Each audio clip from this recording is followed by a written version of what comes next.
Hey guys, welcome to Black Ambassadors of Change. This week we have a guest here. His name is Eric Howard Esquire. He's an attorney, real estate attorney, civil attorney, and today we're going to basically talk about getting into the real estate industry. What are the challenges? What are the opportunities out there for first-time investors or even repeat investors? So stay tuned to Black Ambassadors of Change. Tell your friends, tell your family. Don't forget to like, share, subscribe. Black Ambassadors of Change is on. See you soon.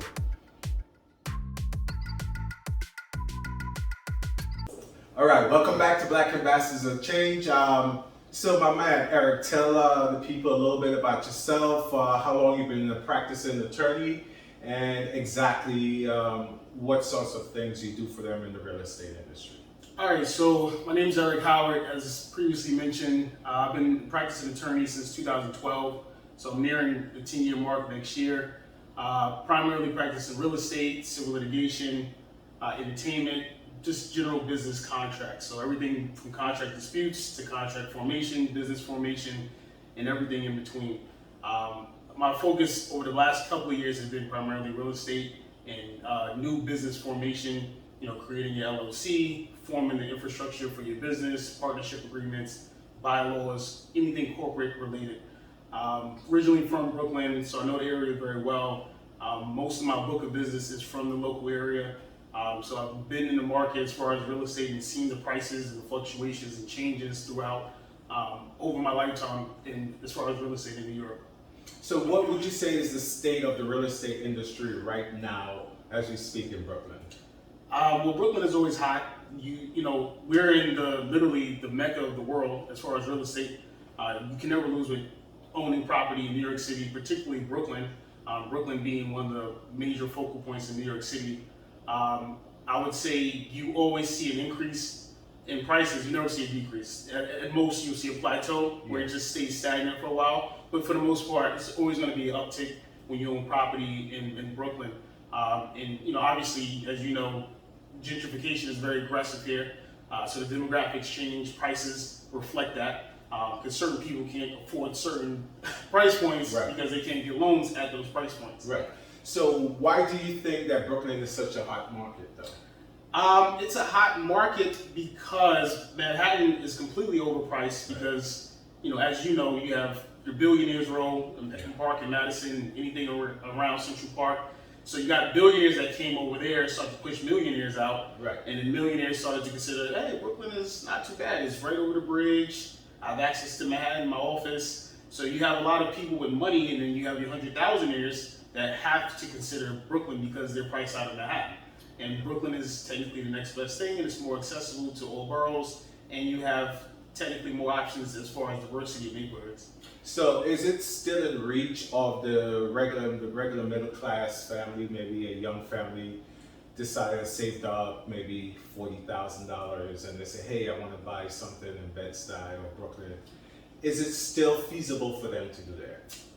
It's feasible, only because Brooklyn is so spread out and so diverse that you can find houses for $500,000 in East New York, Canarsie, Mill Basin. You know, the outer boroughs, South Brooklyn area, Bensonhurst, you can find those values. But as far as like prime, Brooklyn, Bed-Stuy, Brooklyn Heights, Williamsburg, you name it, you know, those price points are $1 million or 900, hovering around $1 million.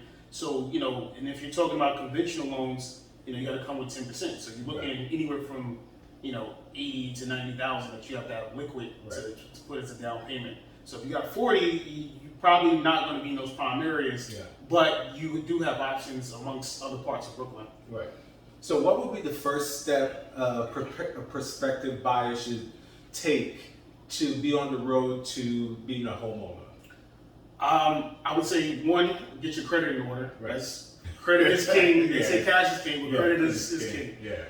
Get your credit in order, whether you're paying down debt or just managing your debt. You know, I would say stay around 33% of your limits for most cards. Open up a new trade line. Keep you know, your things on auto pay to show a good record of payment. That allows you to obviously get better interest rates when you go for a loan.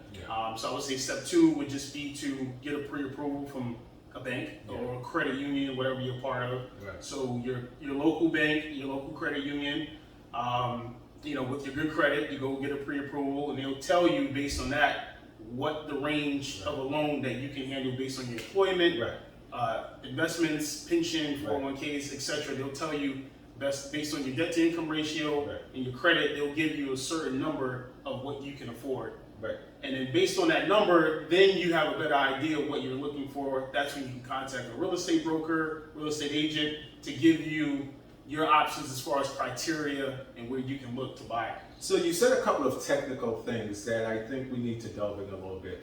Explain a little bit what debt to income ratio is, because I think a lot of people heard that and they're like, what is he talking about? So just delve into that a little bit. So your debt to income ratio is literally a formula. So you take your debt over your income, and that formula is what the banks use to see your credit worthiness in giving you a loan.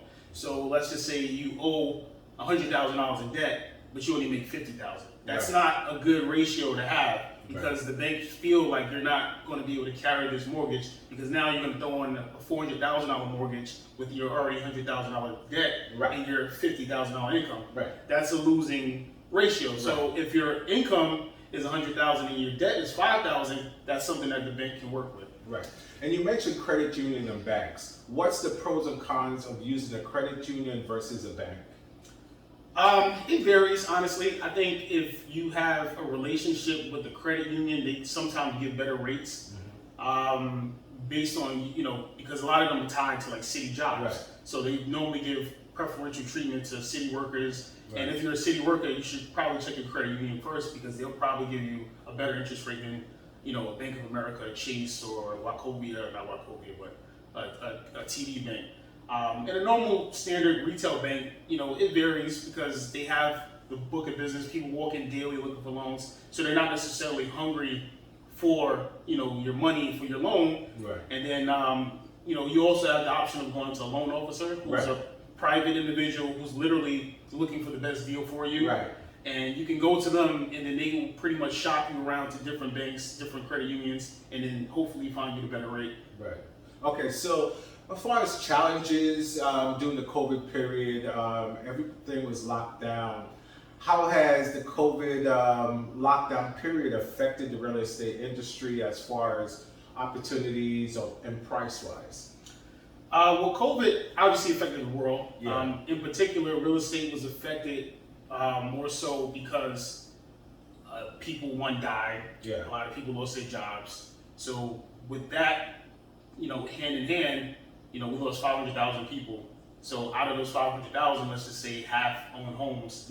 So now you have 250,000 homes that are either in limbo because it's either transitioned to the family or transitioned to the state, or going back to the bank because no one's paying for it.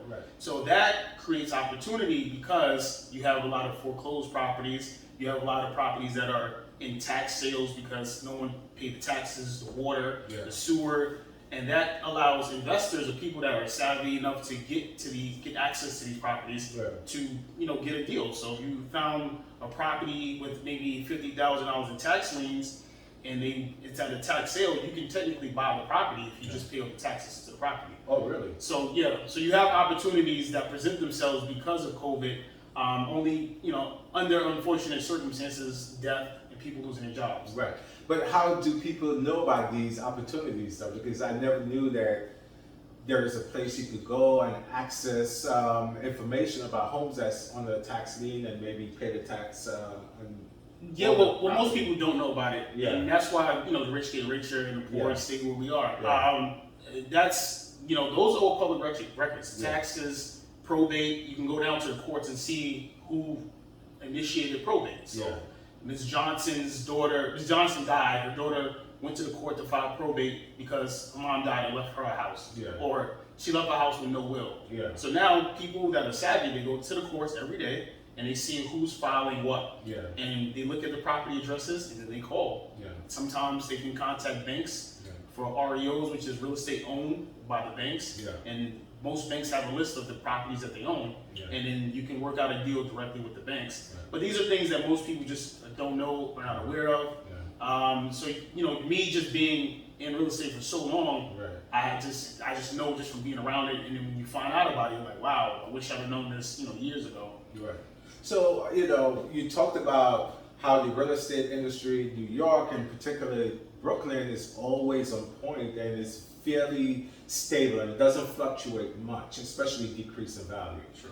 How about the rest of the country? I've been seeing lately a lot of people traveling to invest, maybe in Detroit or other depressed areas of the country, Maryland and places like Philly, that. right. Yeah, Philly. What are your thoughts on that? And what kind of advice would you give for somebody who's thinking about doing that? This opportunity, I myself am investing out of state. I've invested in North Carolina, Ohio, and currently Philadelphia. So, and also Newark in Jersey City. So I would also, I would recommend people do that. If you have the funds and you're willing to take that risk, I never put money down that I'm expecting back. Right. I gotta just understand that it's a possibility that I Yeah, you may may lose lose it it, all. and I gotta be comfortable with Yeah, that option. yeah. But at the same time, you gotta take a risk to get a reward. Absolutely. So I would say, if you're comfortable with the market, you know the market, get someone who knows the area, Right. and you just take a calculated risk Right. where no matter what, at least I can get my money back, or no matter what, I can at least get rental income at this point. And I may not make my money back in 2 years or Right. 3 years, but it could be residual income that I can eventually make my money down the line. So Right. if you're fine with putting up that initial investment and either possibly losing or taking some time to get it back, then I think it's worth it. So what are the special challenges you may encounter dealing outside of your home state when you're investing in real estate? The biggest thing is just not knowing the lay of the land, Right. not knowing, what pockets to buy in, Right. or what the hot spot is, or you just basically you're just getting, beat upside your head by overpaying Right. because you think it's a good deal. Because in New York, this house would be $1 million, but Right. there it's only 400,000. Right. But the people in the area like that house is not worth 400,000. It's really worth 120. Oh. But you just came to the state not knowing Right. because you think it's a great value that Yeah. you overpaid. Another hurdle or obstacle that I see a lot is if you find a gut rehab or a potential flip opportunity and you're relying on contractors from that area and they know you're an out-of-town investor, they may drag their feet to pull more Right. money out of you, or they may completely just wipe you out where you just can't continue the deal, Right. and they can get it from you for a discount. Right. So just knowing and having good relationships in the area, knowing the lay of the land, and having people you can trust, property managers, and what have you. Oh, so talk about that affordability thing, a single family home versus a multi-unit home. I know that minus the cost, well, of course the single family home is going to cost less versus a, Sure. but just talk about the advantages of purchasing maybe a multi-family home and how it can be more beneficial, more cost effective for you in the long run or even in the short run when you really crunch the numbers. Just talk about that a little bit. Well, like you said, the first thing is just the price. Yeah. Obviously, your mortgage value is a lot less. Your Yeah. mortgage amount is a lot less with a single family versus a multifamily. The biggest variable which you can't control is tenants in a multifamily, because most landlords with multifamilies rely on their tenants to help them pay the mortgage. Right. So once you're relying on other people, whether it be one tenant, 2, 3, 4 tenants, the more tenants, the more risk that you have. Right. That if all 5 stop paying, how can I afford this extra, $4,000 on my mortgage? Right. So that's the pros and cons of it. Singles, this is just you and your family. Right. But God forbid something happens to you or your wife or your spouse, and you're relying on that to pay the mortgage, then you take a direct hit on, possibly losing the house that you live in. Versus a multifamily, one tenant stops paying, then you can probably make up the difference for that one tenant. But if they all stop paying, then obviously that's a real problem. Okay, so is there any legal differences when you're purchasing a multifamily home and a single family home you should consider? Maybe extra liabilities you might be taking on? Yeah, so it's the same liability. I would say if it's a single family, it's your personal home. Right. It's normally in your personal name, so the Right. liability is on you. Right. If someone slips and falls, they're suing you as homeowner. Right. Multifamilies, it could be also in your name, but a lot of times to be more risk averse, I would say a lot of people transfer to LLCs, corporations, so they can kind of limit their liability because they have so many tenants and tenants have guests, and there's a number of things that could go wrong where you can personally get sued from a multi-family house, and it can just be that it can put you in ruins of financial despair.